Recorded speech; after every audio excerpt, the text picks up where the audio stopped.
I'm going to call this meeting to order. This is the 139th meeting of this committee, perhaps the last one for this session, or at least till we rise for the holidays. We continue our study of migration challenges and opportunities for the Canada in the 21st century.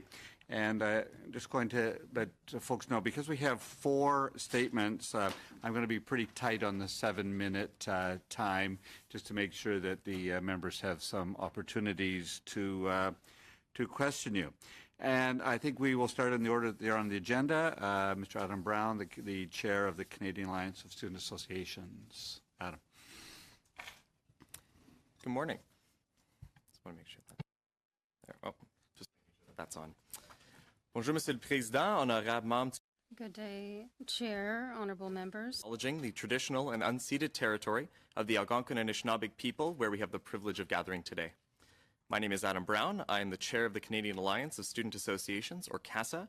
I'm also the vice president external of the University of Alberta Students' Union, and a fourth-year student completing a business degree in business economics and law.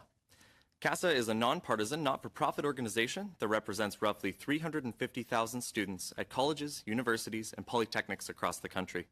Through a formal partnership with the Quebec Student Union, we are a trusted and truly national student voice. We advocate for a post-secondary system that is accessible, affordable, innovative, and of the highest quality. I would like to thank the committee for inviting CASA to participate in this important study on migration challenges and opportunities for Canada in the 21st century. We live in a globalized world that is becoming ever more interdependent, interconnected, and complex. Canada must ensure that its workforce is highly educated and equipped with the skills and experiences necessary to contribute to and succeed in today's global realities. A diverse and cosmopolitan post-secondary experience enhanced by the presence of international students is instrumental in preparing Canada's students to work in an increasingly global community. International students also become prospective ambassadors who serve as a voice for Canada abroad, sharing Canadian interests, values, and culture, while strengthening international collaboration in higher education, research, trade, and diplomacy. In addition to the cultural diversity and opportunities for global interconnectedness, international students also help to drive Canada's economic growth. They bring about $15 billion to Canada's economy annually, which helps to create around 170,000 Canadian jobs. International students who decide to stay in Canada after their studies are also essential in addressing the ongoing and increasingly imperative issue of skilled worker shortages in Canada. While the opportunity that international students present for Canada's cultural and economic prosperity is great, we have identified many administrative and regulatory barriers that prevent them from easily accessing work opportunities or navigating the immigration system. As a consequence, it becomes harder for international students to stay in Canada after their studies. With work-integrated learning opportunities becoming an integral part of a quality post-secondary education, international students should have equal access to these experiences. Unfortunately, as it stands, international students must apply for an additional work permit on top of their study permit should they decide during their studies that they would like to pursue a co-op, internship, apprenticeship, or other work-integrated learning opportunity. This additional permit can take up to 6 months to get, which prevents many bright and talented international students from partaking in work-integrated learning opportunities that come up often on very short notice during the course of their studies. In order to leverage the valuable opportunity that international students bring to growing our skilled labor force, it is vital that they have access to work opportunities that allow them to build networks in Canada and transition into the workforce after their studies. CASA therefore recommends that the federal government modify the study permit to allow international students to participate in full-time work-integrated learning placements during their post-secondary studies. Another barrier which hinders international students transitioning to employment following their studies is the short-term period allotted to secure employment and apply for a work permit. Currently, international students have just 90 days after graduation to find a job and apply for a work permit. This tight time frame is not reflective of the current workforce realities or of the fact that many other life challenges occur post-graduation. In Canada, it takes an average of nearly 5 months to find a job after graduation. While international students can apply for post-secondary work visas, this is yet another bureaucratic burden imposed on international students that could be easily avoided by modifying the work permit. Since the Government of Canada has identified international students as a key demographic for responding to the shortage of skilled labor in Canada, this government should remove unnecessary barriers that make it difficult for international students to stay in Canada after their studies. CASA recommends that the Government of Canada extend the postgraduate job search period from 90 days to 6 months to better reflect the average time it takes to find a job after school, helping to keep international students in Canada. Additionally, international students must deal with the immigration system prior to arriving in Canada and throughout their studies. Each of these steps can be complex, especially for those operating in their second or third language.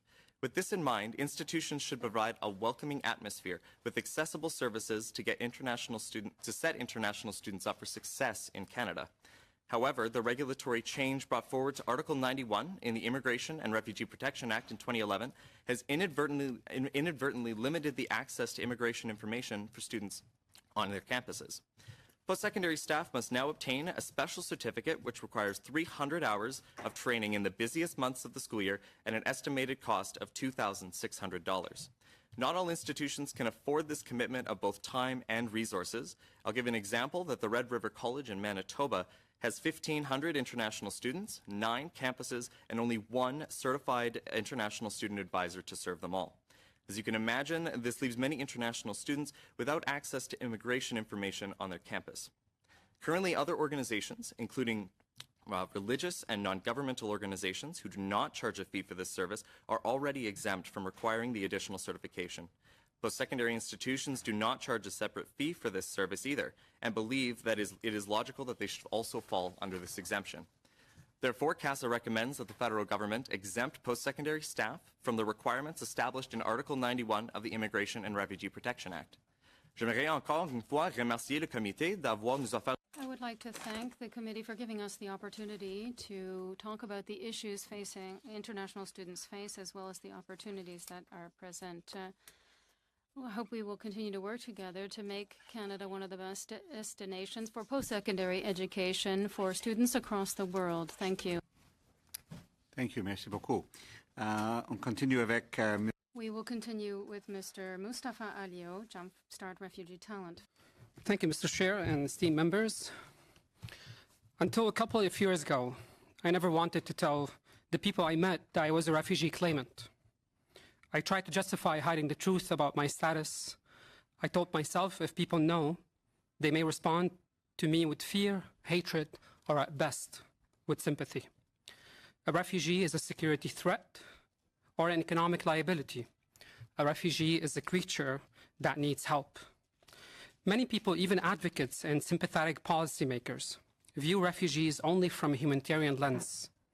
They overlook them as a sources of talent and opportunity. Today, as a refugee, I will talk about refugees as opportunities and power to be harnessed. I spearheaded nonprofits and sincerely worked and still to make Canada a better place. I co-founded organizations like Jumpstart and the Syrian Canadian Foundation. Jumpstart helps hundreds of newcomer refugees from all backgrounds gain meaningful employment and improve their language skills. As a community leader, I have promoted Canada's refugee program in meetings with the government representatives from Sweden, Italy, and the Middle East. I have contributed to the development of the Global Compact on Refugees at the formal consultations in Geneva as a member of the Network for Refugee Voices. I met and discussed topics with many state members from Netherlands, Germany, Ireland, EU, and others. All that, yet the question that still boggles my mind is why so many people shy away from the conversation about refugees' economic contribution.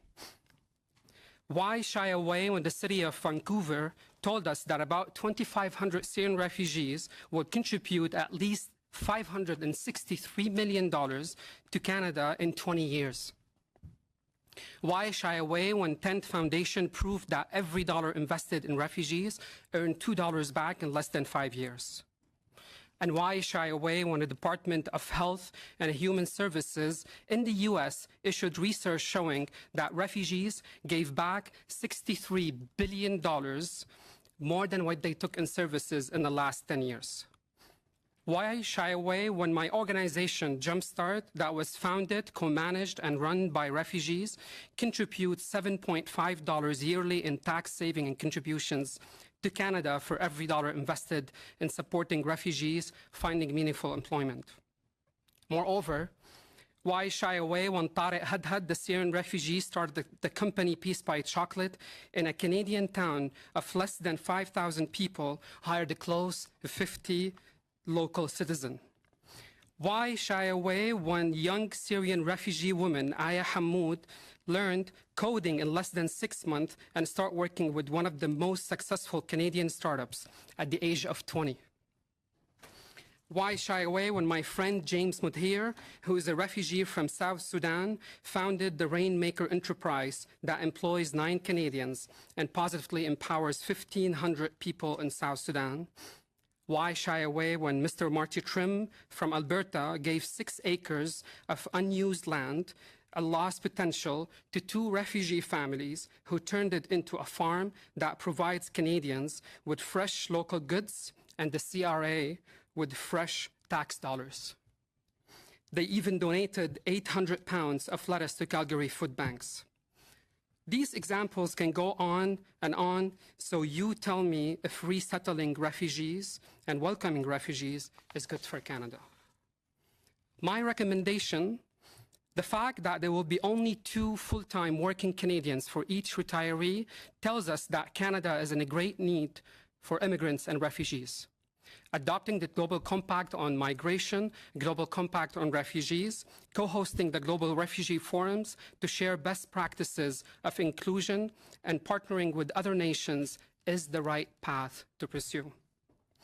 Economic studies tell us that Canada's investment in refugees and immigrants is above all the smart thing to do. We had better constructively criticize and improve our settlement and resettlement efforts to be more efficient rather than spreading fear to divide this nation that was built on the shoulders of refugees and immigrants. It is in Canada's interest to build on the success and the leadership of innovative programs that enable mobility of refugees between countries, including private sponsorship, a humanitarian admission, and the Economic Mobility Pathway projects, a world-leading pilot program pioneered by Canada. Canada would benefit to realize and advocate for refugees to be seen as legitimate contributors, as policymakers, who can themselves participate in the settlement and resettlement efforts, peace buildings, transitional justice, and reconstruction. Nothing about us should be without us. Finally, I could never think of a better story to leave you with than Omar's, a 7-year-old kid in one of the Lebanon camps. Omar kept jumping up and down, yelling, telling the camp supervisor that he is smart and he can count and write in English from 1 to 100, something he learned on his own in a camp. Not thinking, the supervisor told Omar to bring a pen and paper and show him. With a sad, thoughtful face, Omar told the supervisor to wait, then start running from one tent to another. Then Omar ran back to confess that he did not have a pen nor paper. While confessing, Omar squatted down on the ground, dug his nails and fingers into the mud, and started tracing out the numbers. Omar is a symbol of 68 million resilient human beings who are refugees and waiting on nations like Canada to see their power, determination, and do something. Thank you. Thank you very much. Mr. Cohen and Ms. Wagner from Talent Beyond Boundaries. Thank you. Honorable Chair, Vice Chairs, and members of the committee, thank you for the opportunity to submit a brief and appear on behalf of Talent Beyond Boundaries. We are engaging the global private sector and national governments to provide safe and legal economic migration options for skilled refugees, in addition to traditional humanitarian protection. Our goal is for skilled refugees to be able to move from places where they cannot work to companies and countries where they can do so safely and legally, to move to secure futures based on their skills, not just their status. To do this, we are demonstrating the wide range and depth of talent among refugee populations. We're engaging private sector employers that need to fill skill gaps. And we're working with governments to identify barriers in economic immigration systems that unintentionally penalize refugees. Economic immigration streams were not designed with refugee circumstances in mind. That has led to unintended barriers to the participation of skilled refugees in economic immigration.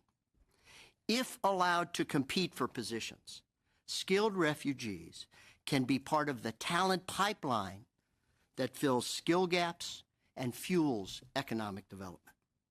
We know that among refugee populations are many educated and skilled people who want to compete for international employment.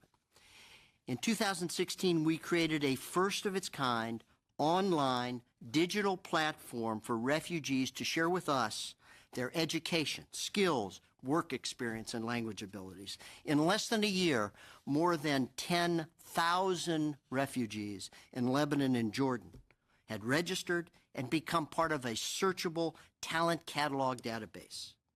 They span more than 200 occupations, from engineers and IT developers, healthcare providers, to carpenters, tailors, chefs.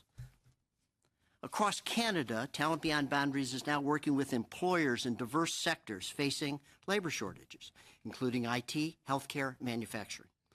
While these employers have embraced our mission to help open new solutions for refugees, they partnered with us because they face a critical need for skilled workers. Let me give you a couple examples.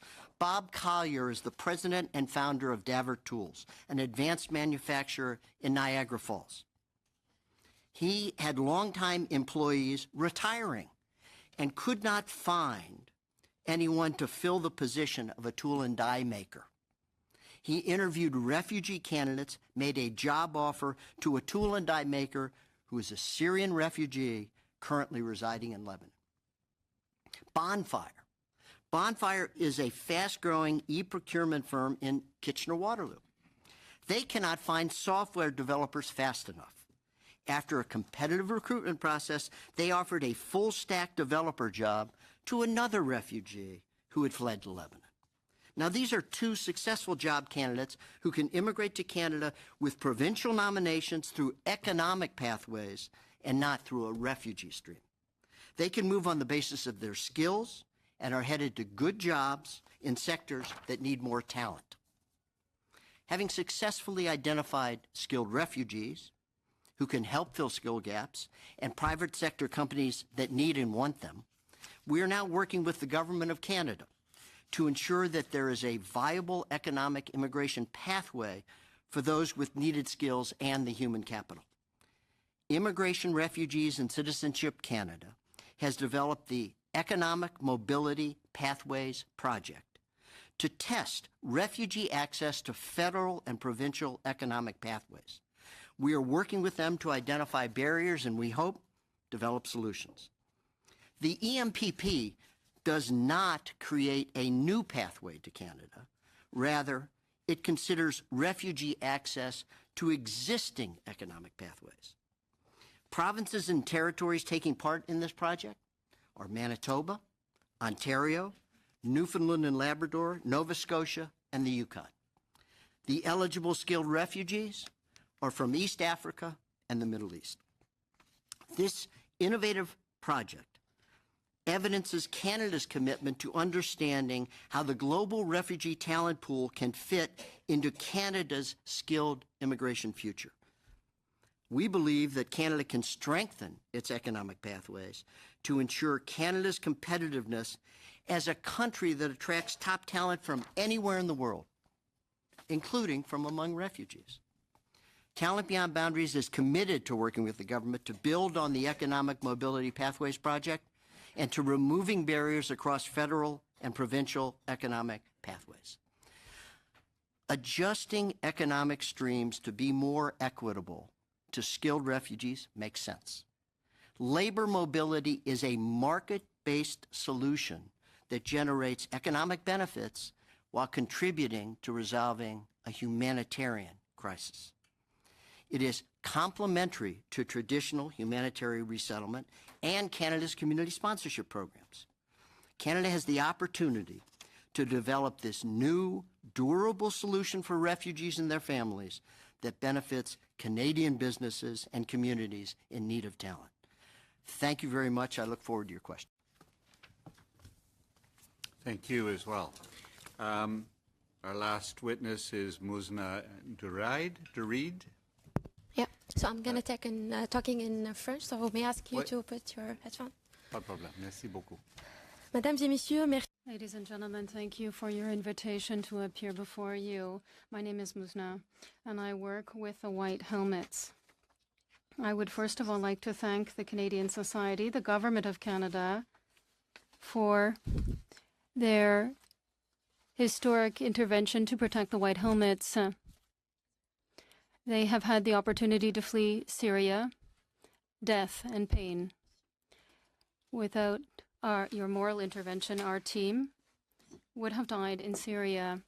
Our team that remains in Syria is still threatened by Bashar al-Assad's forces and Russia.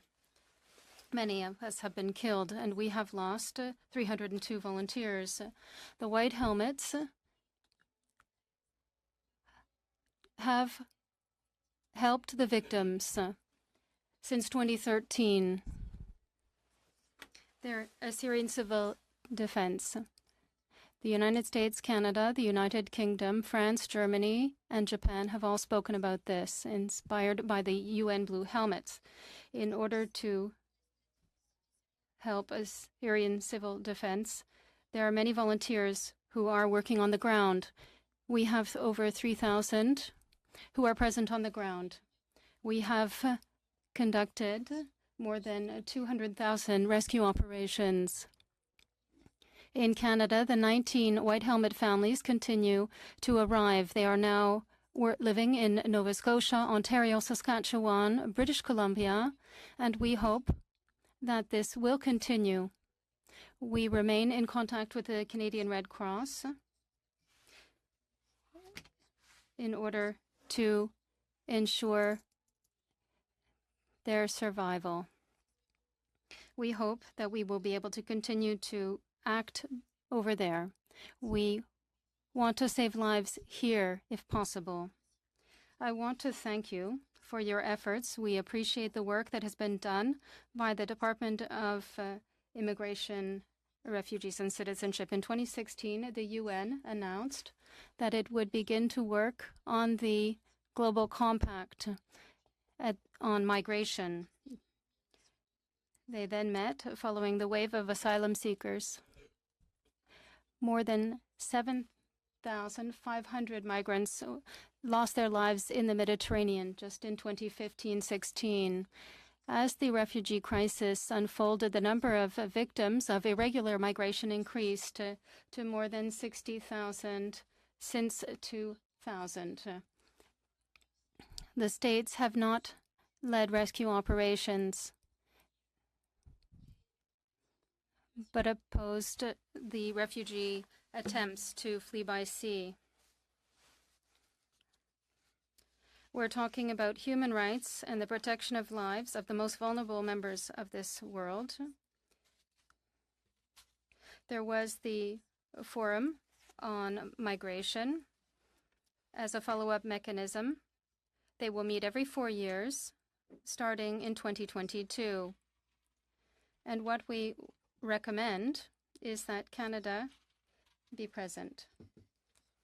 In that context, and the follow-up of commitments made by member nations in the compact will be essential. That is why we are asking the UN to respect the Global Compact, to include civil society organizations as permanent contributors.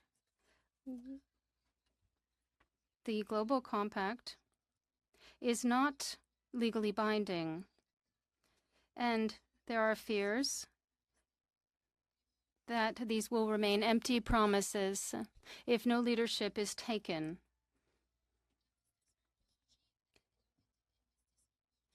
Investing in refugees means investing in the future. I have lost my friends in the Mediterranean. They were looking to have a better life. All of those people who say no to the Global Compact wants to say yes to human trafficking, slavery, rape. The death of all these people who are looking for a better future. There are asylum seekers. I am an asylum seeker in Canada. I arrived in Montreal in 2016. I work with women. Before I came, I distributed whistles and lights for women in the camps so that they could go to the toilet at night. If you can imagine the situation in the camps for these women, women who represent 48% of all refugees. I was among the finalists of the 25 best immigrants in Canada after just 1 year here. I was selected by Immigration Quebec as one of the leaders in Montreal, and I took also part in consultations on the National Women's Action Plan for Peace and Security in 2017 to 2020. All that in a year and a half. What we need is an opportunity to change our realities. Give us an opportunity and you will see that we deserve it. And what we deserve is to live our lives, not to be used as political threats. Thank you. Thank you. Merci pour... Thank you and very much for all the presentations. Fewer than 7 minutes each. That was wonderful. We will now begin with Ms. Zaid. Thank you. Thank you, Chair. Before I start my questions, I have one request. If we can please ask our analysts to prepare the summary of evidences we have heard in this study for when we come back after the winter recess. That would be possible. I'll agree to that we do give them a holiday project. Just stop the clock for a minute. I just want to thank the clerk and the analysts for their work last week. I was generous to the opposition in offering to do the translation from the House, and that caused quite a little bump in the process. And thanks to both the analysts and the clerk for navigating the bump, and we got that done. So on the whole committee's behalf, thank you for getting that report done in at the request of the committee. Point of order, Mr. Chair. Just like to notice that the opposition brought gifts for the analysts and clerk. They're right here. Yes, it's equalization from Alberta. We're always giving. We're a giving I think we province. consider them from all of us in our unanimity. That would be what a Liberal would do. A Conservative from Alberta would bring something to Ottawa, and then they would take it. So there you go. Merry Christmas. Merry Christmas. Thank you. Christmas. Thank you. It's alcohol.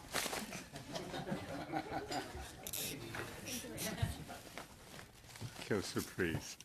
Okay. What a surprise. Thank you. Thanks to all the witnesses for your coming before the committee in this important study. My first question is for Mr. Brown. I read the brief you prepared for the lobby day on the Hill a few weeks ago, and I agree with you two ask about international students around.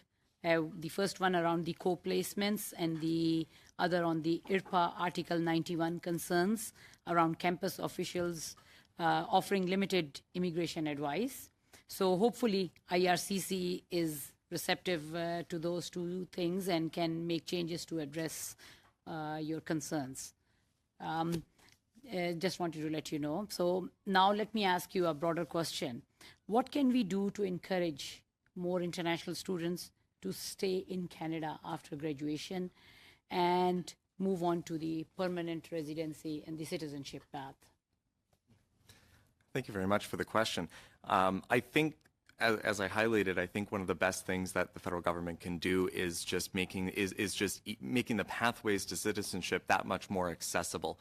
Our ask with Article 91 of the Citizenship and Refugee Protection Act is a solid way to make sure that international student advisors who are able to legally offer this advice are on campuses so that students can go straight to them.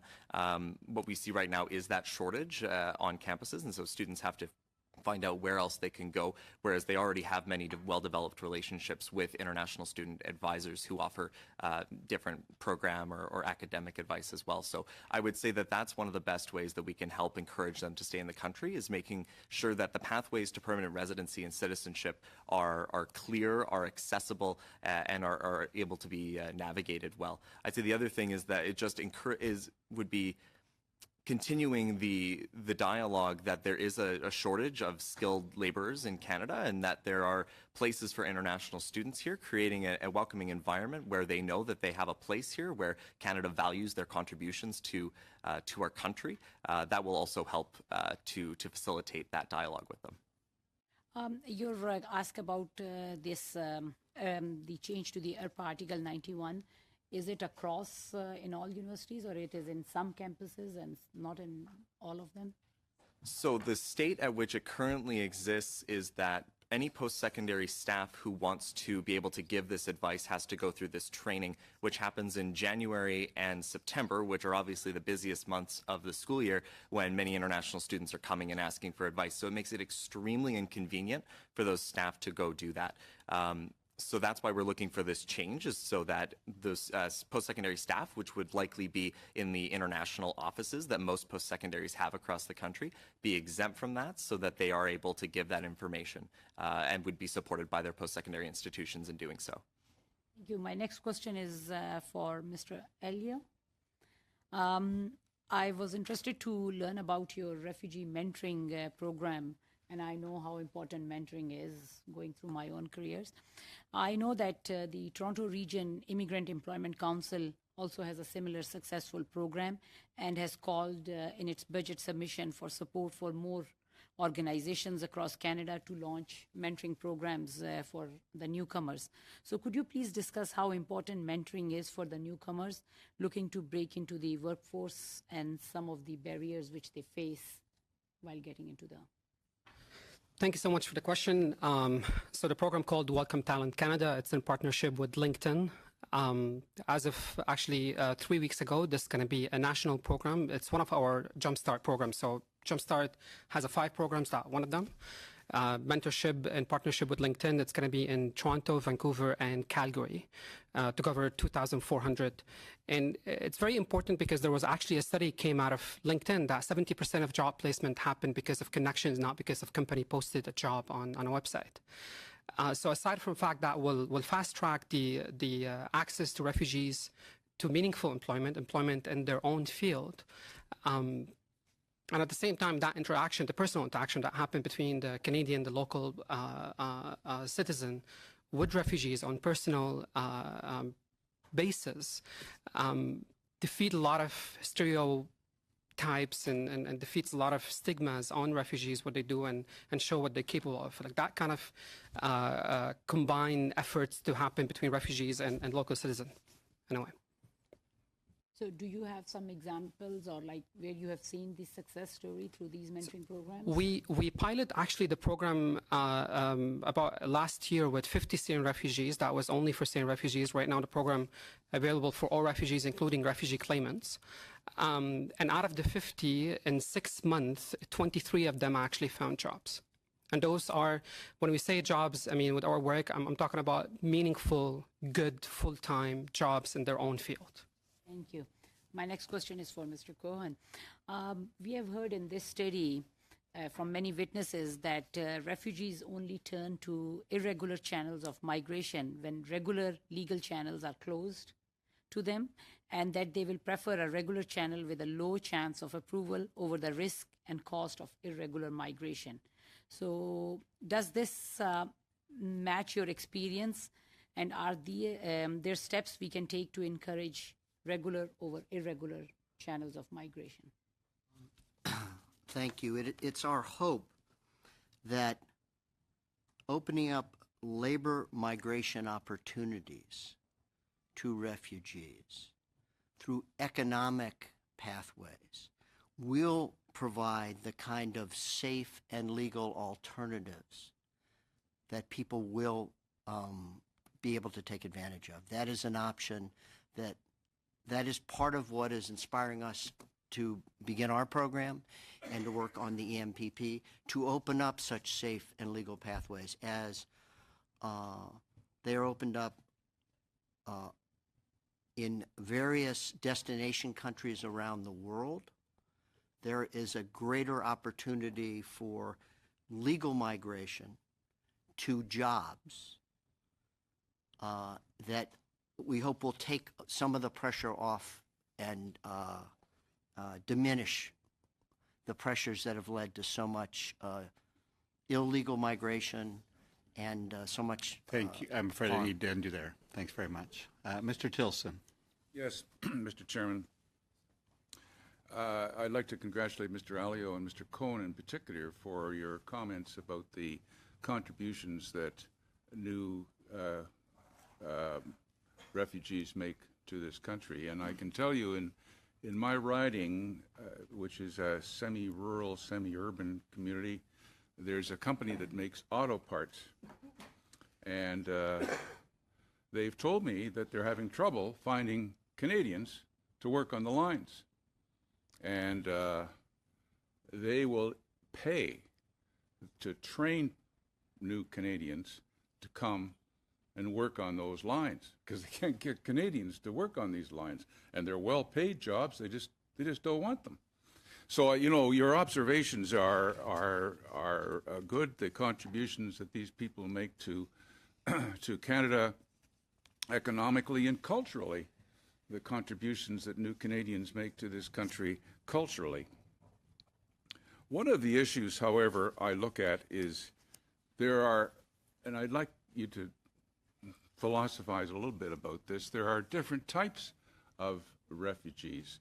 There are well-educated, wealthy people that come to this country for different reasons. And there's another group of people who aren't. They come to this country because things back home are terrible through war, through the way they've been treated, through poverty, through all kinds of things, through climate issues. And they're in desperate shape. And so we have to spend a fair bit of money providing for language training, for housing, for social services. This is the second group that I'm talking about, and I have no idea what the percentage is between those two groups. So the question is, we had the minister some time ago come forward with the levels plan as to what we should have in the future, and he's talking about, I think, 350,000. So my question is that a fair number? Should it be less? Should it be more? And knowing all the things that our governments have to do, the municipal, provincial, and federal have to do, is there a limit as to what we can sustain?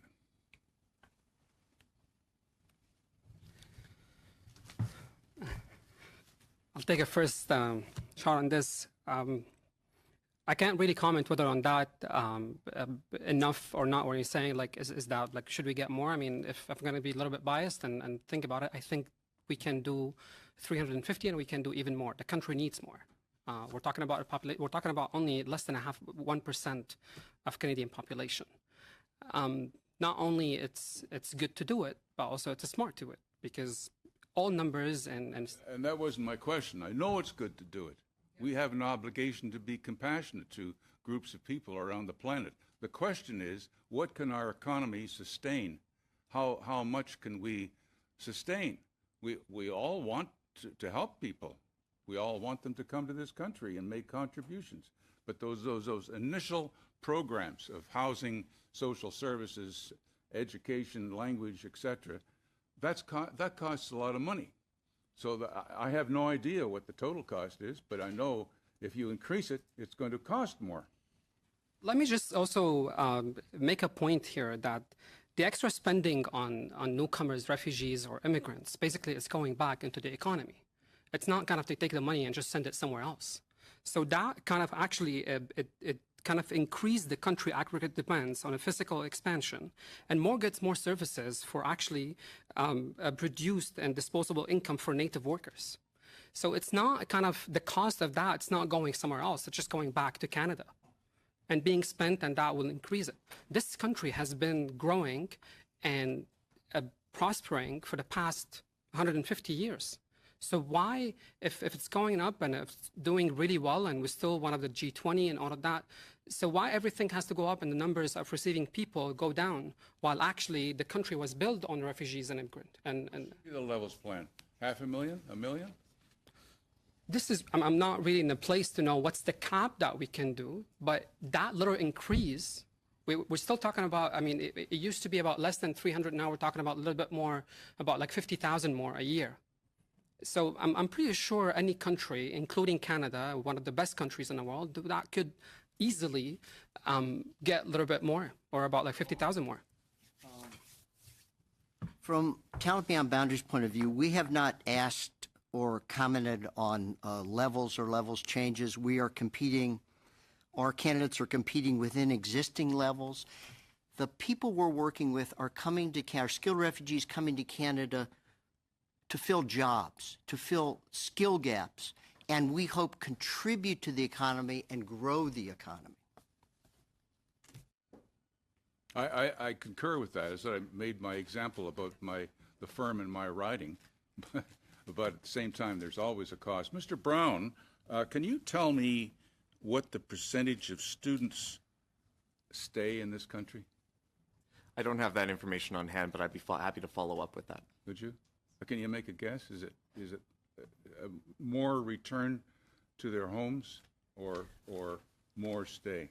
I can't say off the top of my head. I know we have about 353,000 international students in Canada right now. I'm not sure. I can't spitball as to how many stay, but I can follow up. You made some recommendations, Mr. Chairman. We have About 40 seconds. 40 seconds. You made some recommendations as to talking about that it's harder to stay. You made 3 or 4 examples. Should we have any requirements?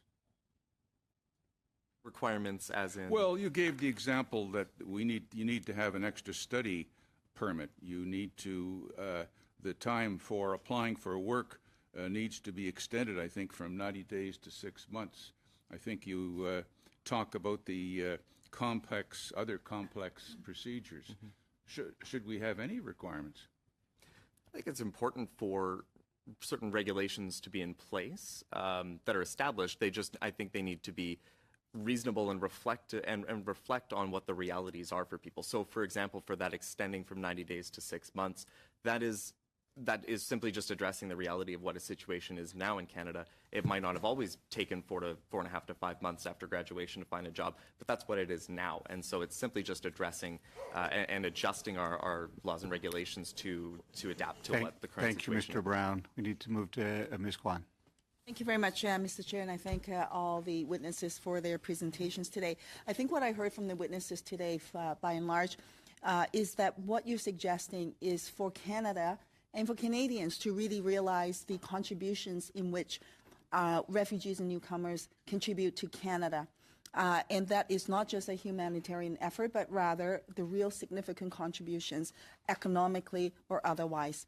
Because as was noted by Ms. Durad, I think you mentioned the notion that somehow there's misinformation being spread, and that somehow refugees only come and to take advantage of Canadian society, and so on. So to that end, what I want to focus in on is exactly the contributions to which you talked about.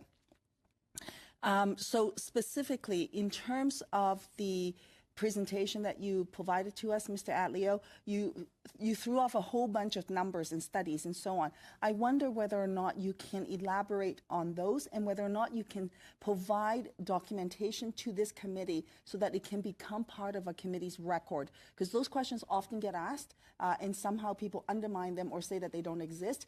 And their automatic go-to place is to say that refugees is simply a drain to our society. For every single number I mentioned, I'm more than happy. I mean, I have it even here with me on the papers, the links and the proof of that with the studies. So I'm more than happy to send it to the committee. That's for sure. Thank you very much. So in terms of the contributions, in terms of the actual return that was cited, and now Mr. Cohen, you talked about through your program bringing refugees in as immigrants and not necessarily as refugees per se, and to match them up with employers so that their contributions is immediate, right? When they land, literally, because it's through a P&P program, is immediate. So can you tell me the program, the pilot projects that you're working with the government on at the moment, how many people are being targeted with this program? The program is the Economic Mobility Pathways Project, and it is underway. So it's difficult to say how many people will be able to take advantage of the program initially, but in its pilot phase, it is possibly a few dozen matches will be made to test the thesis that refugees can enter and be productive immediately. Okay. In terms of this program, or in terms of the overall need, Canada, as was noted, is in a situation where we have a labor skill shortage. We're in a situation where in some provinces, and particularly the Atlantic provinces, there are people more dying than there are people born. We need refugees, we need immigrants, we need newcomers. And as was mentioned, this country is built by newcomers. And so to that end, it does tie into the levels numbers. Right now at the moment, we're at receiving all of the different streams, 1% of overall population, which is 350,000. And the question was asked about whether or not we can absorb more. Economists will say that we do. In fact, the government had undertaken a special advisory group, an expert panel, if you will, for their advice, and they recommended 500,000, 450,000. And so with respect to refugees, given that there is a humanitarian crisis, 70 million people are displaced across the globe, given that we know contributions to which refugees do make to our Canadian society, with respect to government programming, would you advocate for government to increase our levels? Maybe not give me a number, but to increase our levels. Right now, at the moment, what Canada contributes with all of our streams put together, it is about 0.1% in terms of our contribution to the overall global crisis. Do you think we can do more? And then we'll just go down the line this way. So, I mean, the short answer is yes, definitely Canada should and we can do more. I think one of the thing to know, there's a general sense right now in the Canadian society that private sponsor refugees are kind of more well-educated than government, and that implies that government sponsor refugees can't contribute as much. Actually, one of the programs that Jumpstart initially started was about construction. We found out that actually the construction field here in Canada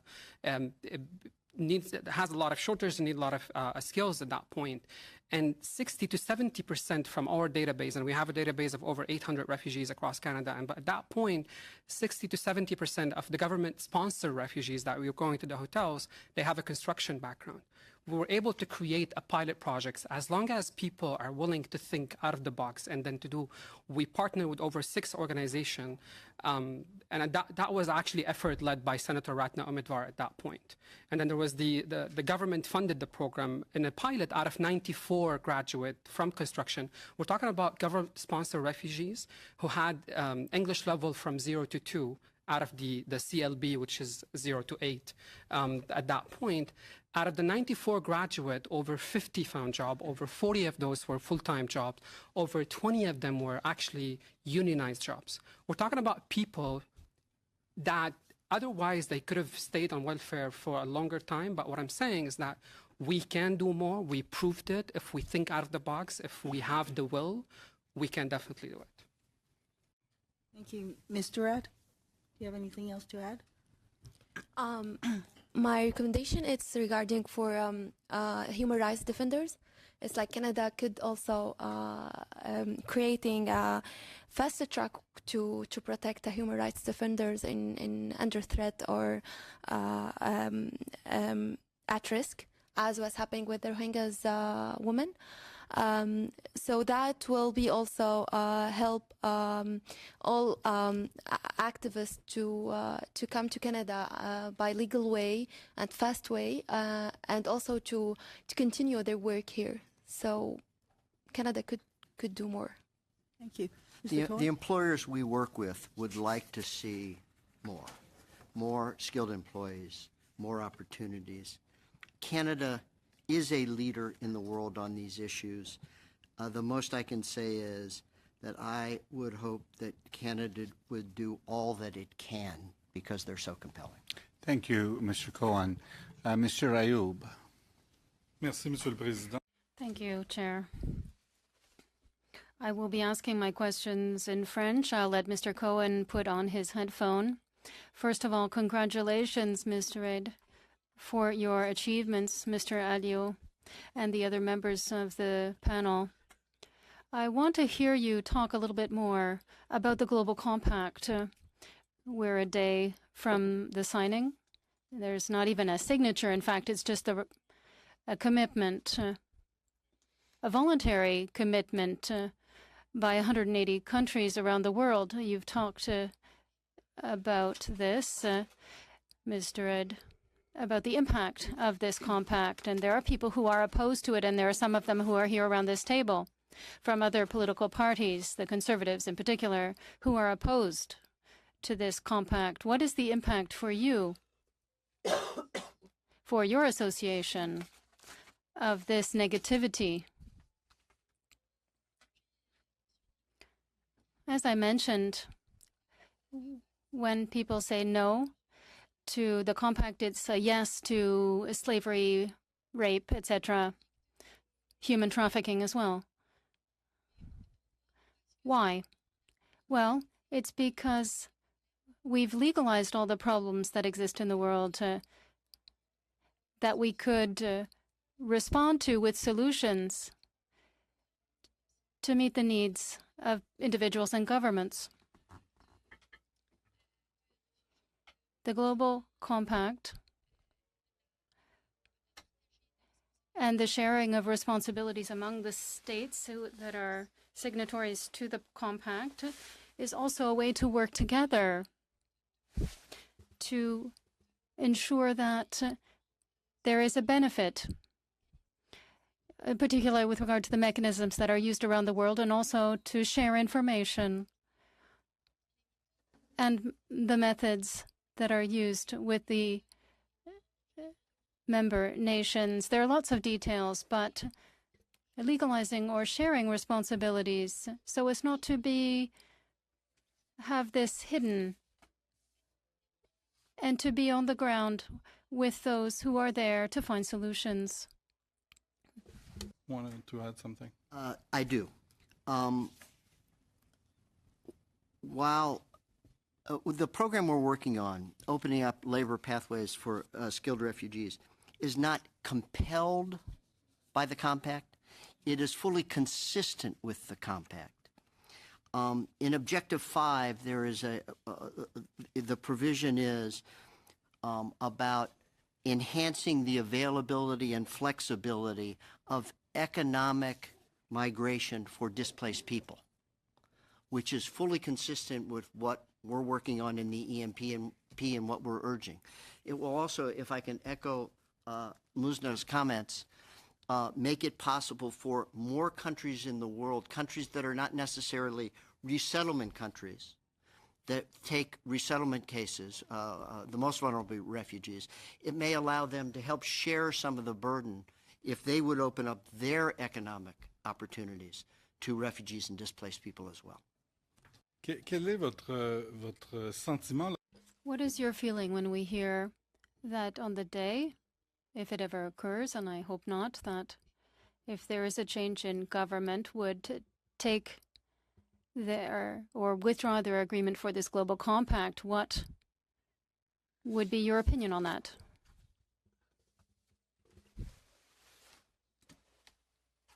I feel constrained about offering opinions to Canadians about Canadian policies. So respectfully, we believe the provisions in the compact I've spoken about are useful and valuable, but Est-ce qu'il y aurait des avantages à se retirer? There would be benefits from withdrawing? Oh non.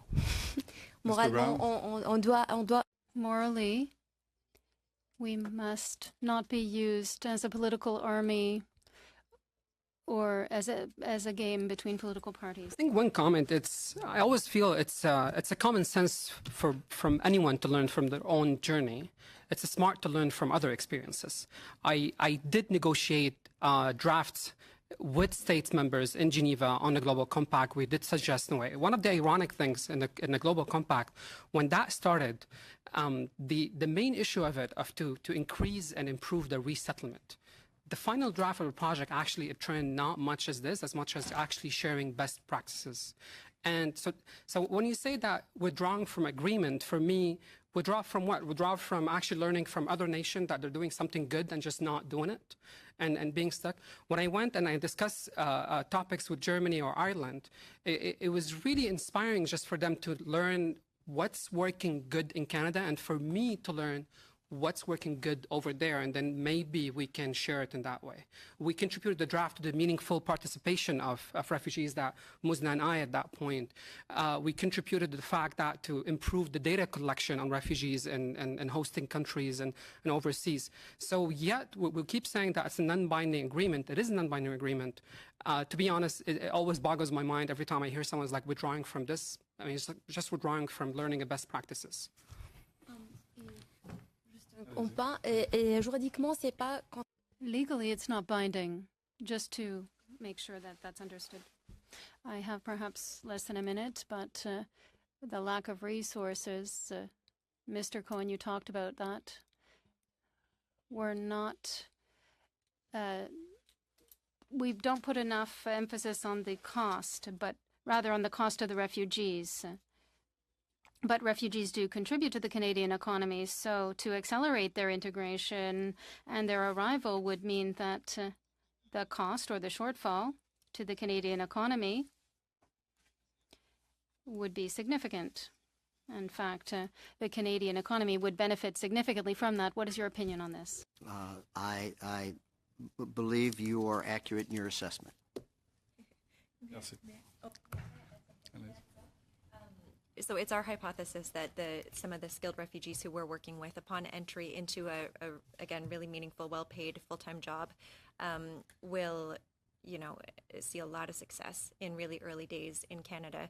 But it's also really worth pointing out that a big part of what we're trying to do is, again, open up complementary pathways to Canada's existing resettlement and refugee stream. And we know that even within the refugee stream, when people are not arriving with employment, it still doesn't say anything about their success, even in the near term. So we know, for example, that even, I think it's after 5 years after arrival, income for refugees in Canada, it's almost on par in terms of middle-class income with Canadians and with other immigrants. So it's worth reminding ourselves that there's a lot of success for those arriving. Ms. Wagner. Thank you to the panel. We're going to suspend for just a moment while we bring our second panel. Two are by video conference and one is in person. So we'll just take a moment to thank the witnesses, and we'll take a little break.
I'm going to call us back to order.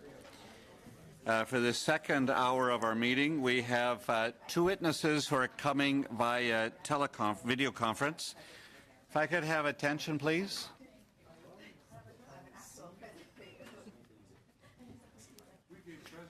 Thank you, Mr. McGuire, Mr. Tilson. We're going to continue with the second hour. We have two witnesses by video conference. They happen to be together. They're from different organizations, so they'll each have 7 minutes, as well as Ms. Mina, who is here in person. We're going to begin with Ms. Abuzgaya from the Barbara Schiffler Commemorative Clinic, and then Mr. Hussain, and then Ms. Mina. Take her away. Okay. Thank you, Honorable Chair and committee members. We're honored and grateful to have the opportunity to speak to you today about the gaps and challenges in Canada's refugee and immigration policies. Firstly, I will provide you with some background on the clinic. The Barbara Schleifer Commemorative Clinic is unique in Canada. It's the only clinic that provides specialized services for women who have experienced violence. Since 1985, the clinic has provided legal representation, counseling, and language interpretation services to over 65,000 women. Over the years, we've experienced a steady increase in the number of women seeking our assistance. In 2017, we assisted 4,700 women. This year, we saw an 84% increase in service requests, assisting over 7,000 women. Today, the clinic submits that the official Canadian migration policy remains problematic, unresponsive, and insensitive to the needs of vulnerable survivors of gender-based violence. Canada's refugee and immigration policies fall short of the government's international obligations and public stance in favor of gender recognition and equality. We'll focus our submissions on two broad areas. First, Canada's strict border control policies, including the Safe Third Country Agreement with the United States, imposes severe barriers to entry on vulnerable women and expose women to a higher risk of being trafficked.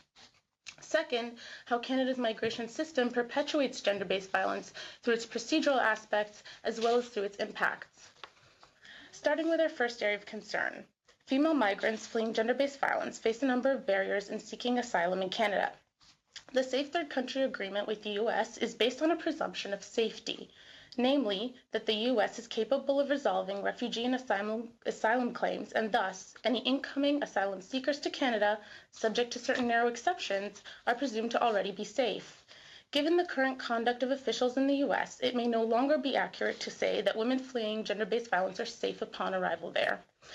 Canada is experiencing a dramatic increase in irregular border crossings from asylum seekers who are unable to enter Canada through official channels because of this Safe Third Country Agreement. This exposes women who are fleeing gender-based violence to a higher risk of being trafficked. We recommend the measures that serve to restrict access to Canada's borders, especially this Safe Third Country Agreement, should be abandoned effective immediately. Next, we'll briefly highlight some of the concerns surrounding Canada's immigration system and how it perpetuates gender-based violence through its procedure and impact.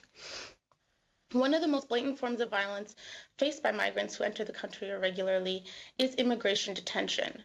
Female migrants fleeing gender-based violence face an increased risk of detention, as they are unlikely to be carrying identification documents, particularly when they're fleeing domestic violence. Detention is traumatizing for survivors of gender-based violence because detention replicates the experiences of confinement, abduction, and sexual assault that led them to flee in the very first place. Additionally, children are routinely detained by immigration authorities or separated from their parents, which exacerbates the powerlessness and trauma experienced by survivors and causes grave mental health consequences for children.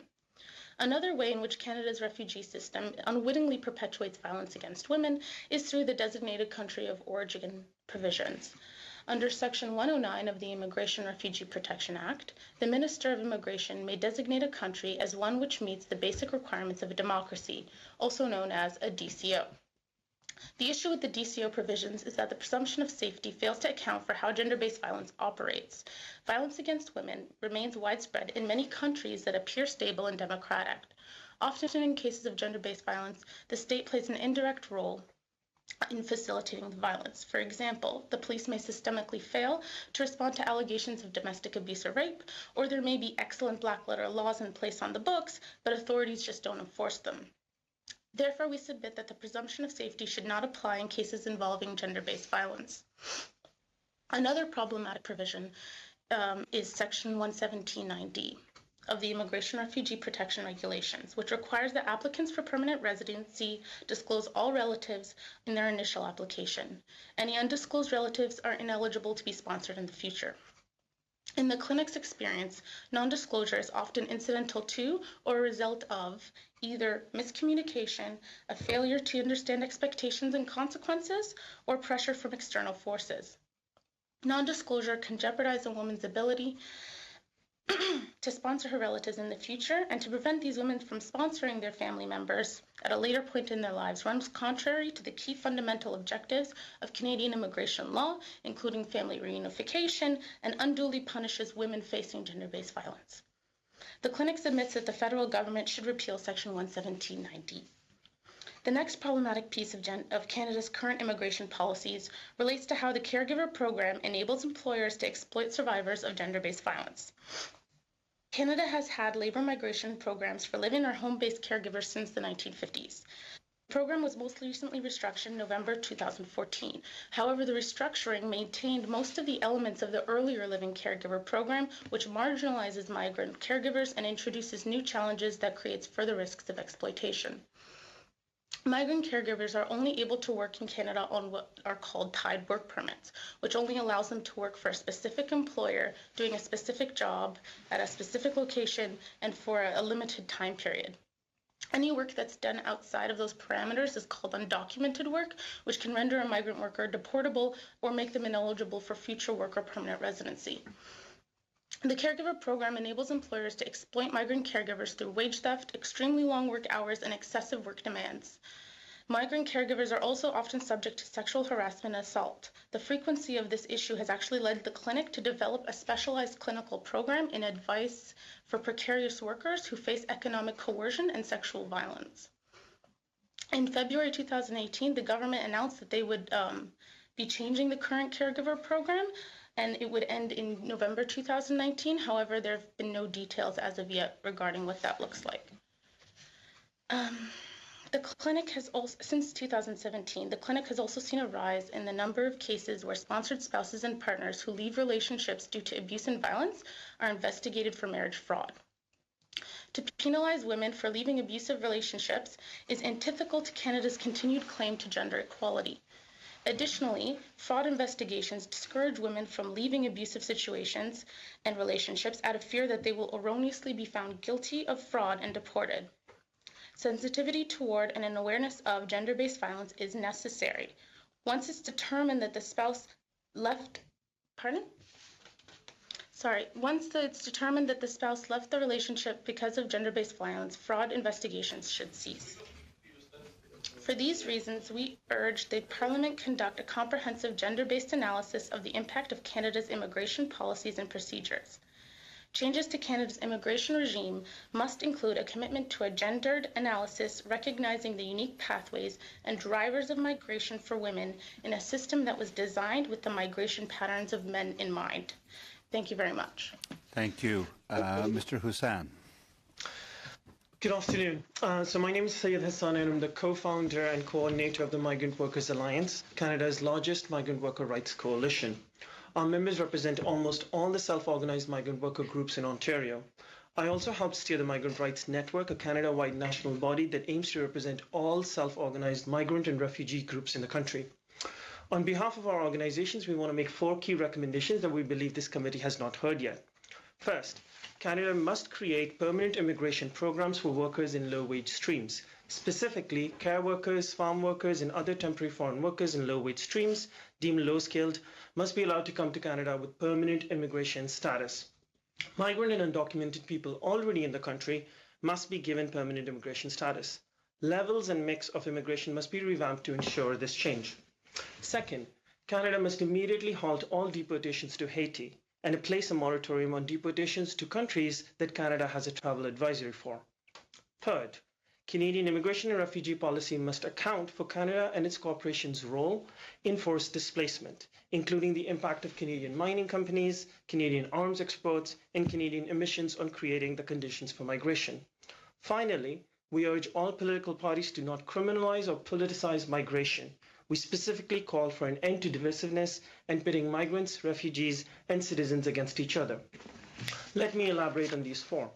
First, it is important to note that there is nothing temporary about the Temporary Foreign Workers Program. The Seasonal Agricultural Worker Program is over half a century old. Women have been coming to work, perform care work in Canadian homes since Canada's very inception. So-called low-skilled work is a permanent need and part of our economy, particularly in the absence of a national care strategy. To deny permanent residency status to workers performing the essential work of raising our families, taking care of our sick, and feeding our communities, and to assert simultaneously that they are temporary, is both inhumane and factually incorrect. The caregiver program is expiring.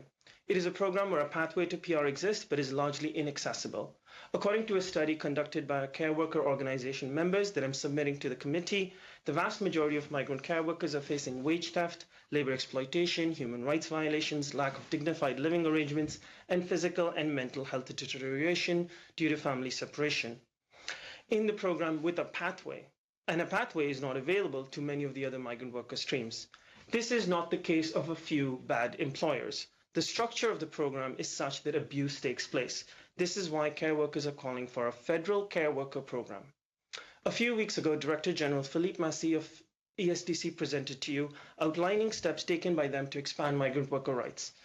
In my last meeting with the Director General, while at the meeting, I received information about a group of migrant Jamaican women who had been working for 3 straight months without a single day off, over 12 hours a day, without full meals, working toilet facilities, breaks, or livable sleeping arrangements. Upon asking for their basic rights, the employer drove them to the airport, handed them tickets, and watched them cross into customs. Despite me sharing this information directly with the Director General and his support staff, something almost no migrant worker can do, ESDC was not able to provide us any basic guarantees or to assist the workers, most of whom left. This is because the very principles underlying the temporary foreign worker program is to provide workers deemed commodities to employers rather than to uphold worker rights. The temporary foreign worker program cannot be fixed by minor tweaks or rights education. We need a fundamental restructuring away from temporariness towards permanent resident status upon arrival. Second, Canada has currently a travel advisory issued for Haiti due to civil unrest, yet deportations to Haiti continues. This has put tremendous numbers of people at great risk. The federal government halted removals in November but has since reinstated them. The same is true for removals to Somalia and other countries facing unrest. Canada's deportation policies must be brought into alignment with actual geopolitics. No one should be deported to places where their lives will be at risk. Third, the Global Compact on Migration, as you know, is a toothless, unenforceable document. After years of meetings and tremendous amounts of money spent, we deserve a global agreement that works to end displacement and to ensure rights for migrants in receiving countries. The GCM fails to do both. It is essential that immigration and refugee policies are closely linked to questions of accountability and responsibility. We cannot separate the question of Haitian refugees from that of Canada's complicity in the removal of the democratically elected President Aristide in 2004. We cannot separate the question of Filipino migrant workers from the well-documented and oft-criticized record of human rights abuses carried out by Canadian companies like Oceana Gold and TVI Pacific. Neither can we separate the question of Yemeni refugees from that of Canada's arms sales or Canadian support for the Honduran government, which has impelled the migrant exodus. Decisions about migration and refugees must be situated in this regard, and Canada must do more to end displacement and educate its officials and the general public about Canadian responsibility to migrant and refugee rights. Lastly, we've seen political parties pit inland and overseas refugees against each other. The Conservative Party, whose actions in regard to migrant workers are a matter of public record, issued a statement in August 2018 suddenly calling for a path to permanent residency for foreign workers, but insisting that we deserve status more than Roxham Road boat crossers. We want to be absolutely clear. As a group of organizations that actually represent migrant and refugees, we reject this division. As people in precarious work, we understand the ways in which poor and low-waged workers in Canada feel stretched, living from paycheck to paycheck. People are suffering economically. They need real change, and not to be riled up with xenophobia. Immigrants and refugees are not to blame for low wages, job loss, or precarity. Such politics are neither responsible nor welcome. We strongly urge all political parties to assert unity, not division, particularly as we enter the election year in 2019. Thank you. Thank you very much. Ms. Mina. Good afternoon, ladies and gentlemen. It's a privilege to be part of this meeting today. Thank you very much for your invitation. Today I'm going to share my own immigration journey to Canada and talk about the results and recommendations of my graduate student research. My name is La Trinidad. I'm a Philippine national, currently residing in Duncan, British Columbia. I hold a Master of Education in Teaching English to speakers of other languages, and I'm currently completing my Master of Arts in Language and Literacy Education at the University of British Columbia. I teach immigrants and refugees in a rural setting. As a 35-year-old woman, I am employed, I'm advancing my education, and giving back to my community. I have 2 teenage children. My son is learning to play the violin and the flute, and my daughter has made it to her school's volleyball and basketball teams. They have been volunteering at the Society and teaching new immigrant and refugee children. My Canadian partner of almost 7 years is a retired assistant school superintendent and a very loving house husband. Who do you think is taking care of the kids today? We pay our taxes, we get childcare benefits. I could go on and on about how my life seems to be as mundane as everyone else. I might as well complain about the weather. But the thing is, I wish my life had always been this boring. Growing up in the Philippines was tough. My memories of school do not only include understanding concepts and memorizing prayers, but also mastering wading through floodwaters while keeping my books dry. When I went to university, my daily 16-kilometer commute almost took 2 hours every day because of traffic. I dared not to complain to my mother about all these things, since she had survived Marcos's martial law. My father was working in Hong Kong then, so I didn't want to worry him either. We had everything we needed until somebody got sick. In the Philippines, I was fighting natural, political, and economic elements on a daily basis. The search for a better life outside the country seems to come intuitively. A few years after I finished my university, I thought it was time to move out of the Philippines. I was married then. My children were still very young, and the bills were piling up. We considered moving to the US, but the complexity and costs associated with the application process turned us off. After that, we visited a Canadian immigration consultancy firm, but after we were assessed, they determined that we did not have enough points to get to Canada. In December of 2006, my husband at that time responded to a job ad to work in the United Arab Emirates, and after 6 weeks, he was gone. 9 months later, we arrived in Dubai as permanent residents. It was extremely hot, as you can imagine, in the Emirates, but for 6 years, I had lots of tax-free income as a college instructor. When my marriage ended and I found my partner, I left the UAE. In 2012, my partner and I moved to Thailand, and on a student visa, I studied Thai for a year, and then my work visa allowed me to teach English at Chiang Mai University. We had no firm plans of coming to Canada until my partner was offered a job in Vancouver. I applied as an international student at UBC and then had to apply for a visa at a processing center in Bangkok. After spending 3 months of putting together the application, I was accepted in a diploma program in UBC, and my visa was approved in 2.5 weeks. I arrived in YVR in June of 2014.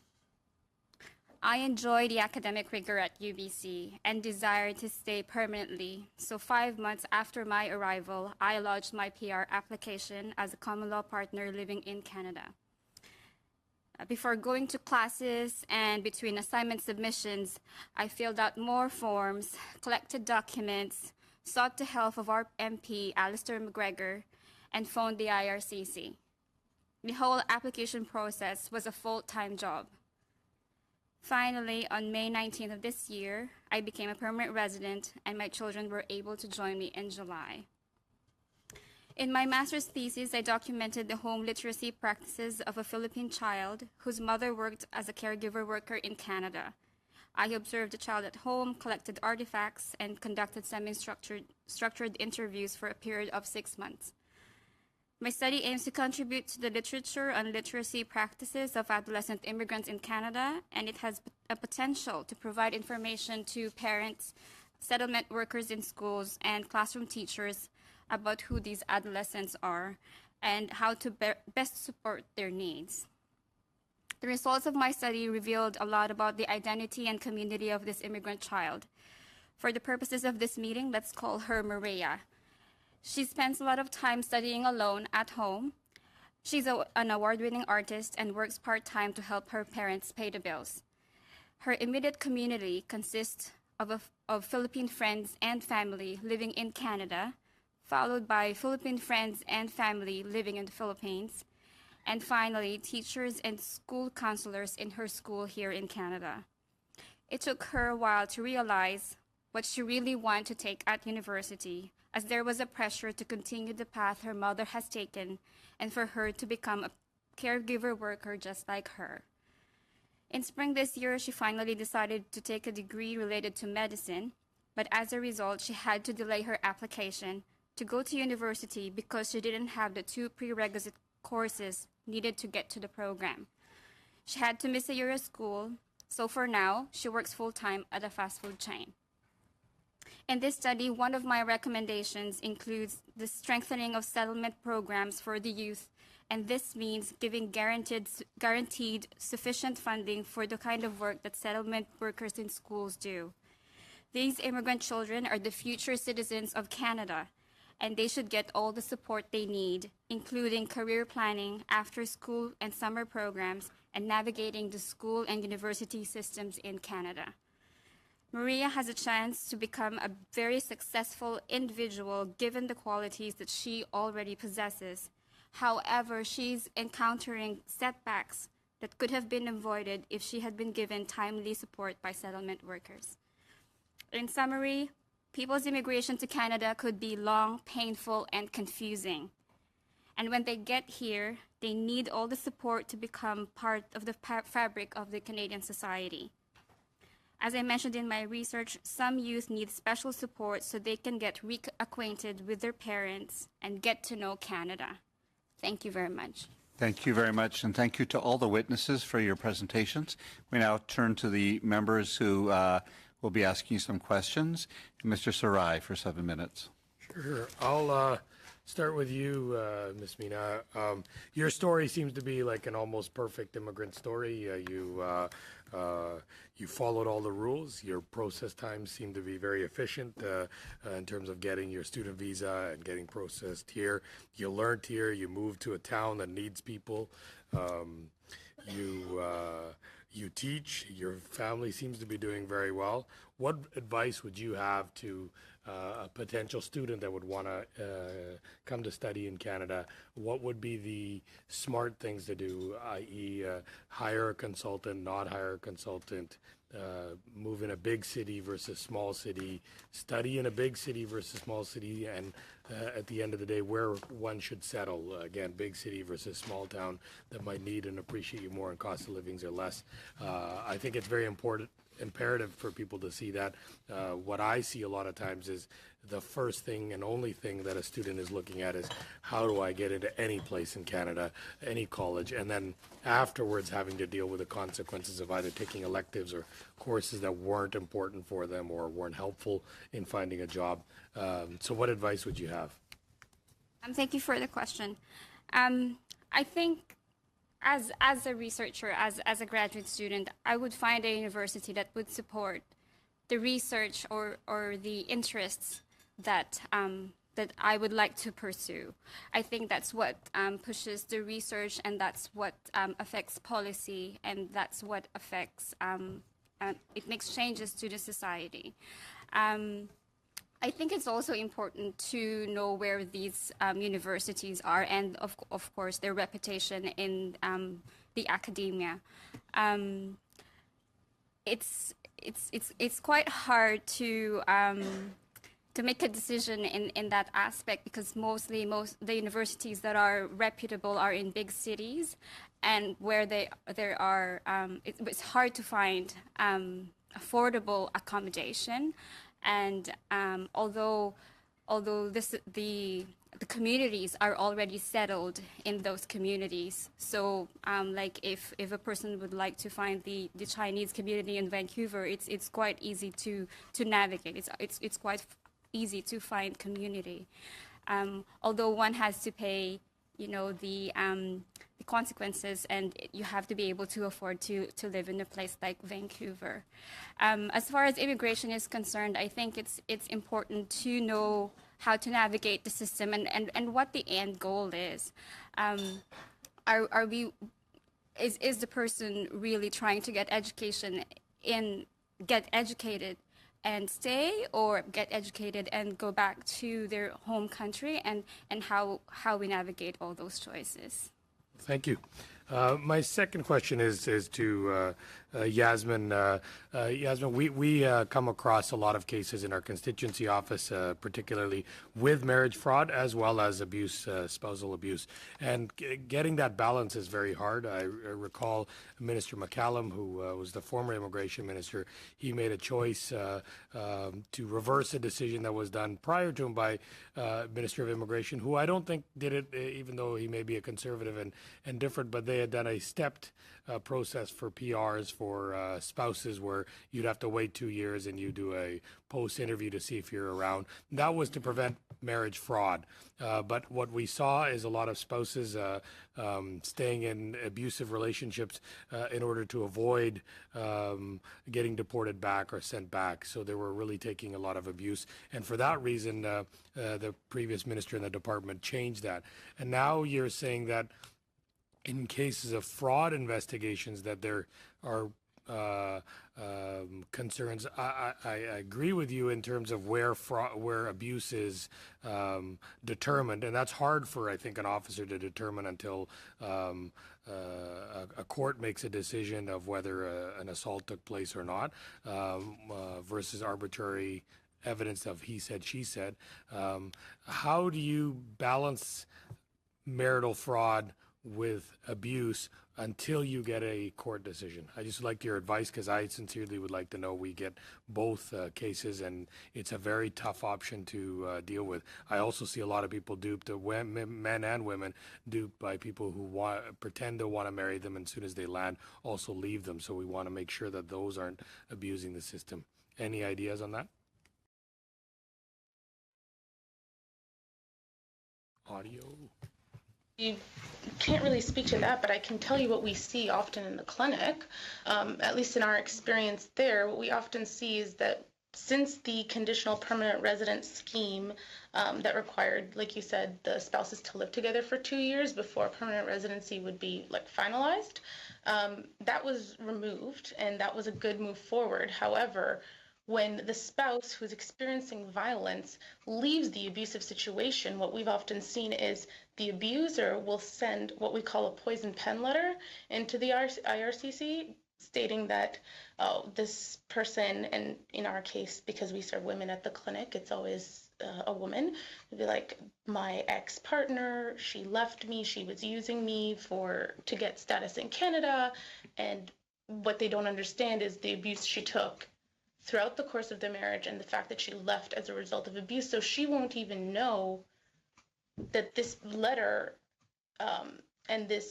letter went out from her spouse, her ex-partner, asserting fraud until she's called into an admissibility hearing or a misrepresentation hearing. So at that point, she's standing in front of,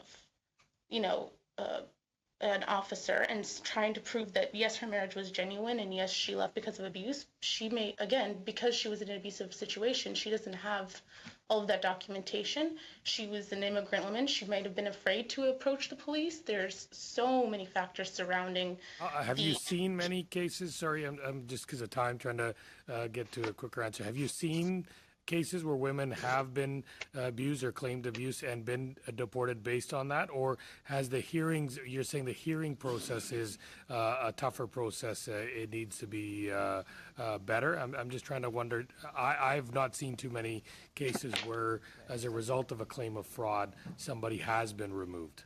Are you seeing that women have very briefly? Oh, very briefly, yes, we have seen cases where there have been poison pen letters have had severe consequences on our clients, and they come to us looking for removals? No, threats of removals, or at least hearings, at which point we try to find another stream, or we assist them with a misrepresentation hearing. Okay, thank you. Thank you. Mr. McGuire. Thank you, Mr. Chair, and I want to thank the witnesses today for all of your presentations. Here, most important to deal with these issues as we develop our package for our migration challenges. Just before I get into it, the last set of witnesses we were dealing with both skilled workers, the self-sufficient persons, plus those who are basically refugees and don't have the skills, sort of high skills, low skills. Can I just ask each of you what your thoughts are in regards to how compassionate, the question of how compassionate Canada should be came up in the questions. We're all compassionate. We all believe that we need migration into Canada. We're short of labor in many areas, as each of you pointed out. So what would you suggest would be the best means of dealing with the types of people that we bring into the country? Should it be those that are self-sufficient, have the resources, and can be self-sustaining and virtually, if I could put it this way, no burden to the government or the taxpayers? Or should we be bringing in people who may be able to be that way as well, but are more likely to be low-skilled and coming in because they are being persecuted in their countries that they're leaving? And I guess that doesn't really depend on the skill level. They can be persecuted at both high and low levels. And can I just get a comment on how do you think which type of persons should we be bringing in? If there's a limited amount that you can bring in and relocate in the world regarding the 64 million refugees that are presently out there? Okay, why don't I try? I think there's so many different things you're talking about and you're mixing them all up. First of all, we don't have to talk about compassion. We have to talk about responsibility and accountability. Canada profits from displacement. Canadian corporations are responsible for creating the conditions that force migration. So that has to be part of the equation, right? It's about taking responsibility. Second, the idea that low-skilled workers are a burden on the government is completely factually incorrect. We know for a fact that many people, so who's deemed low-skilled in this country are care workers, people who grow our food. That is not a burden. Without it, our entire economy would collapse, right? We don't have national child care. We don't have, we are a growing services-based economy and an aging population. I'm very well aware. Excuse me, I'm very well aware that we are short labor. And in your point to the temporary foreign workers and that sort of thing later on, I'd like to ask about that as well. So we're very aware that we could use all the high-level and low-skilled workers, basically, that may want to apply to come in right now. But my colleague was asking what levels that should be. But it's not a matter of being a burden. It's a matter of how they get integrated into Canada. Should we be bringing in people in who are most in danger of losing their lives versus anyone else? I think we should be bringing in a mix of people, including those that are at most risk, as well as people who we are responsible for displacing, right? So that's the part of the equation that's just not being considered. That these migration and this force is not a separate question from displacement. We deal with why are these people migrating in the first place? That has to be brought into the conversation. Okay. Anyone else care to answer that? I think I can only speak to, you know, if Canada would like to harness all the good talents that international students have, then that means, you know, the effect in their home countries is that they would have brain drain, and how does that affect their home country? So is Canada's plan to get all these talented people and leave the home countries on their own? So I think it's a balance of what our priorities are, what our values. I think that's why I'm asking about those most persecuted, because they may have low skills, they may have high skills, they may be highly educated, they may have high-level skills. I'm just asking who should we be accepting, those who are most in danger of losing their lives or not? Sorry. There needs to be a massive expansion of the government-sponsored refugee system that's actually being made smaller and smaller and turned into a private refugee sponsorship system. So part of the conversation has to be an expansion of government-assisted refugees themselves.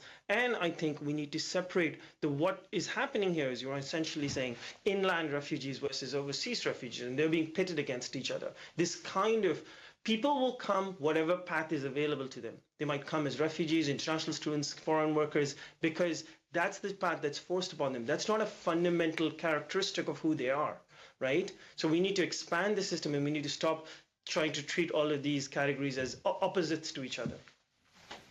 Yeah, okay, I agree. I mean, what does Canada need to do to eliminate some of these backlogs that we have of people who have come into our borders?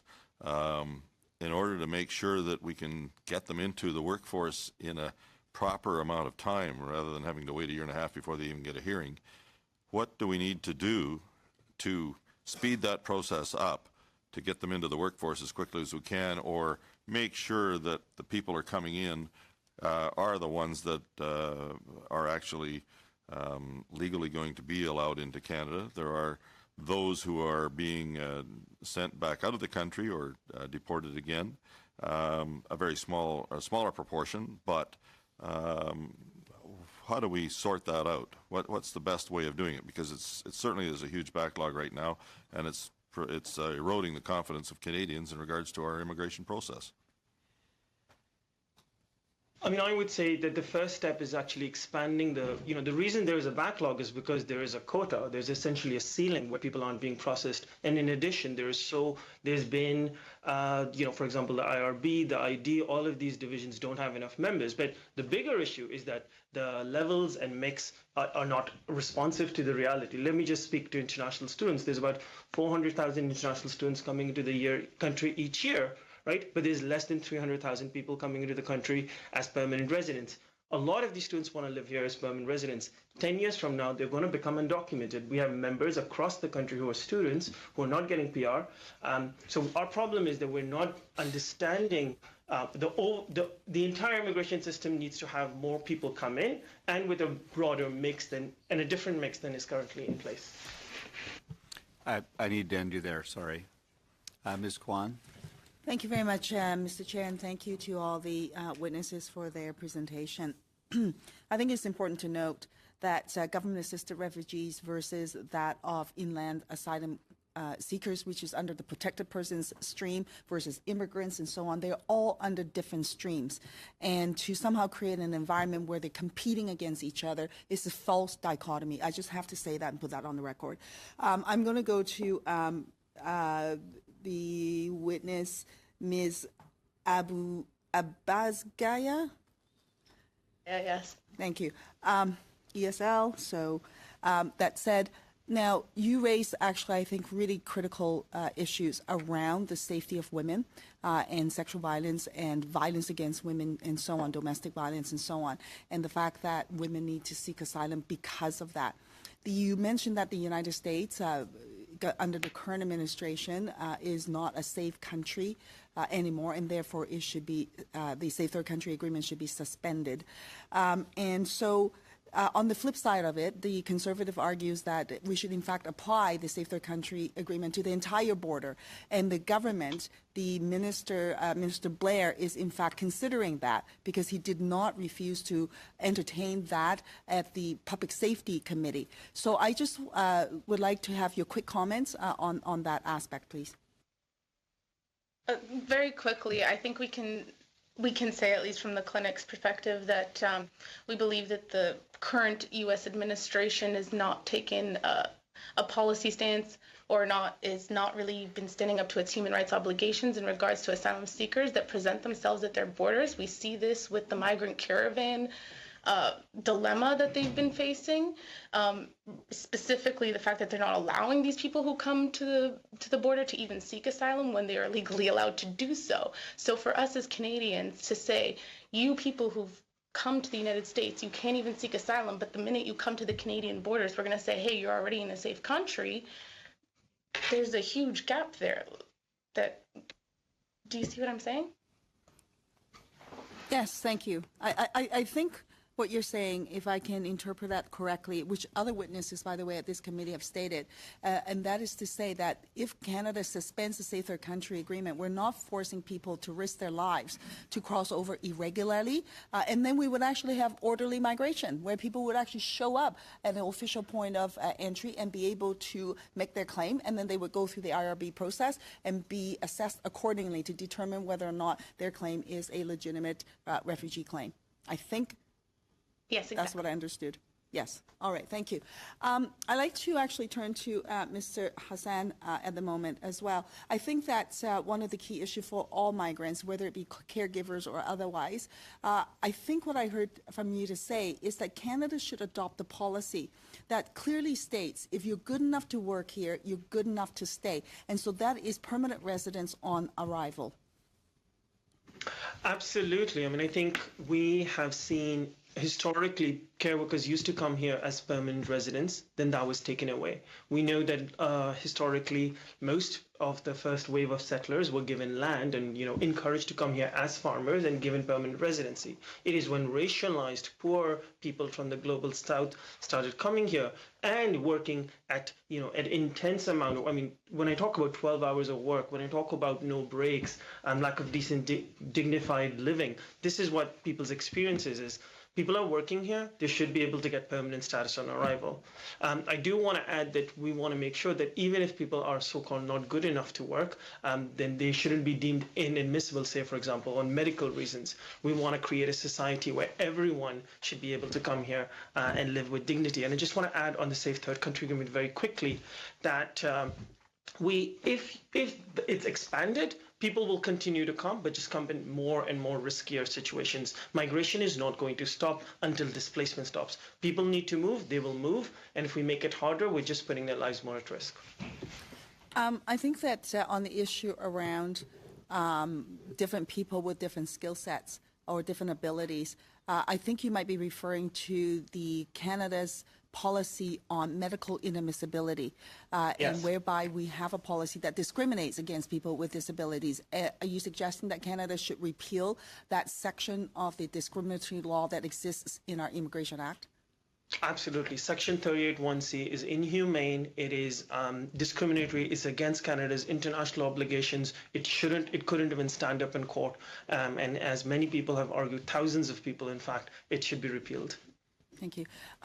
Yasmin, I'm going to come back to you as well. I asked you on the Safe Third Country Agreement, but I'm going to ask you also on the question around an immigration policy, whether or not Canada should adopt the principle that if you're good enough to work, you're good enough to stay, and so therefore permanent residence on arrival, and likewise on the issue around medical inadmissibility.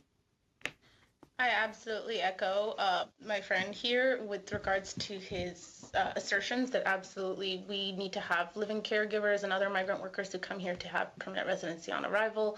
And we also believe that Section 31 should be repealed, medical inadmissibility. We would also have concerns surrounding the financial inadmissibility piece, but I won't go into too much detail at the moment regarding that. Thank you. One of the issues, and I know that this might be a little bit further afield, but it's still an important issue. Canada defines our family differently than a lot of communities today. And people look at their siblings who may be adults or who are their aunts and uncles and so on as part of their extended family network, as part of their immediate family. But our immigration policy does not recognize that. Do you think that should be changed? We used to, by the way, have an immigration stream whereby a sibling can sponsor another sibling to come, but we no longer have that anymore. Should we be changing our definition of family to recognize the extended family as part of the family unit? I will go to, yes, go ahead. Go ahead. Absolutely. I agree with those statements 100%. There are some immigration streams available for siblings who want to sponsor other siblings, but they're extremely limited, and they really don't encompass how people perceive their families to be. And I think it goes completely contrary to Canada's objectives of reunification of families and the other policy objectives that they have. So yes, short answer, yes. Mr. Hassan? That's it. No. Oh. Mr. Wayland. Thank you very much, Mr. Chair. Ms. Mina, congratulations on all your great success in Canada, and certainly thank you for all your work in helping with the resettlement of new Canadians and teaching them English. And your children as well, they should be commended for their volunteerism. Yes. You stopped in many different countries before finally arriving in Canada to settle. Why didn't you settle in one of those other countries, and why did you ultimately choose Canada?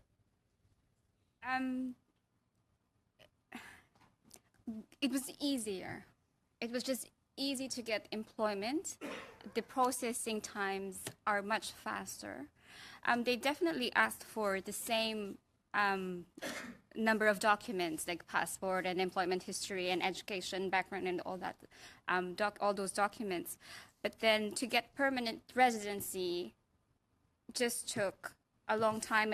And for me, as a young person at that time, it was not easy for me to navigate all the channels that were to get permanent residency. So it was easier to become a permanent resident in Canada than any of the other countries? It was easier to get permanent residency in the United Arab Emirates than to get it here. Okay, so why did you choose Canada instead of the United Arab Emirates?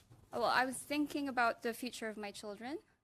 In the United Arab Emirates, I wouldn't be able to raise them as, like, my children wouldn't be able to play outside, for example.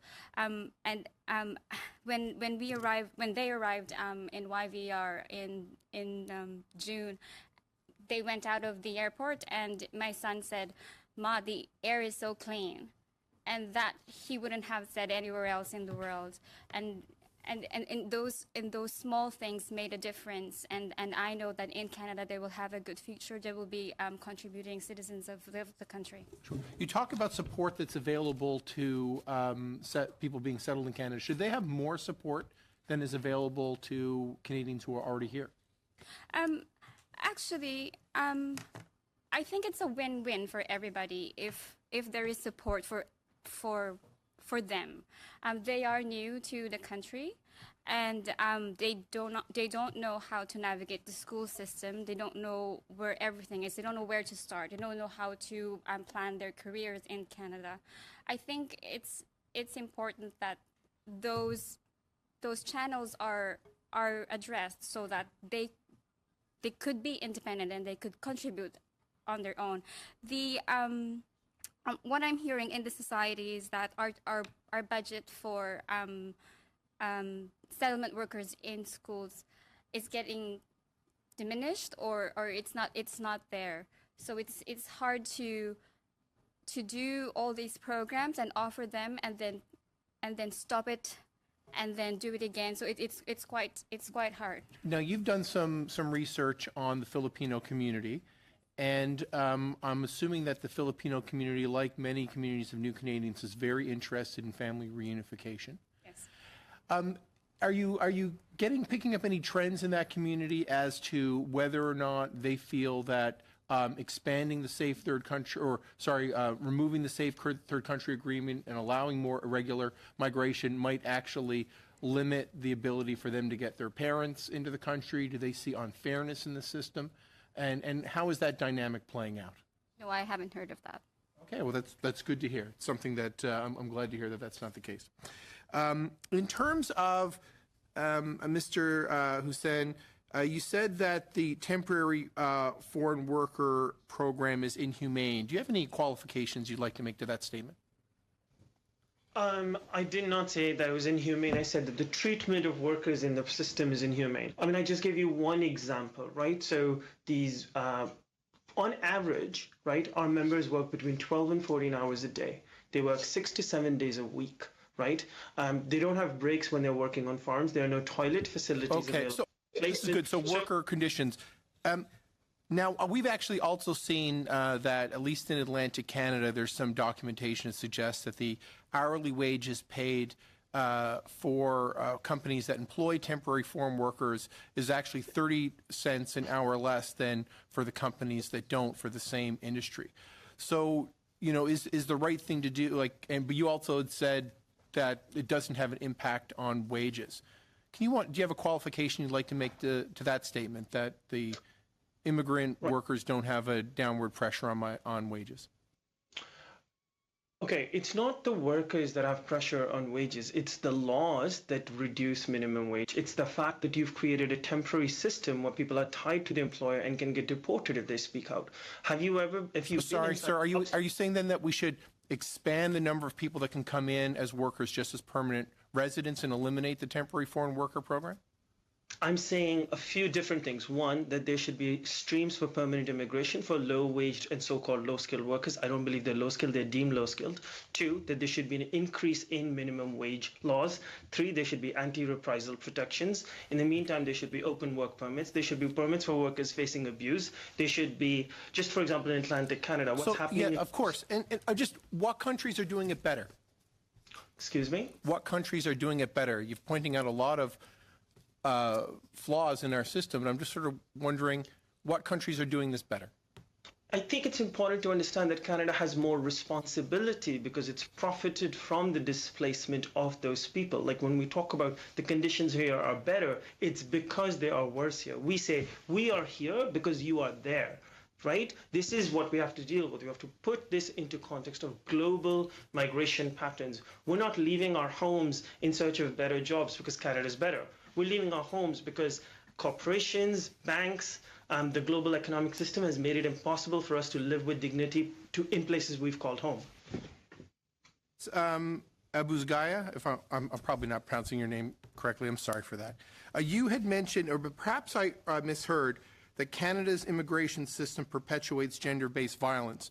And I wonder if you'd like to qualify that statement and also answer the question, what country is doing it better?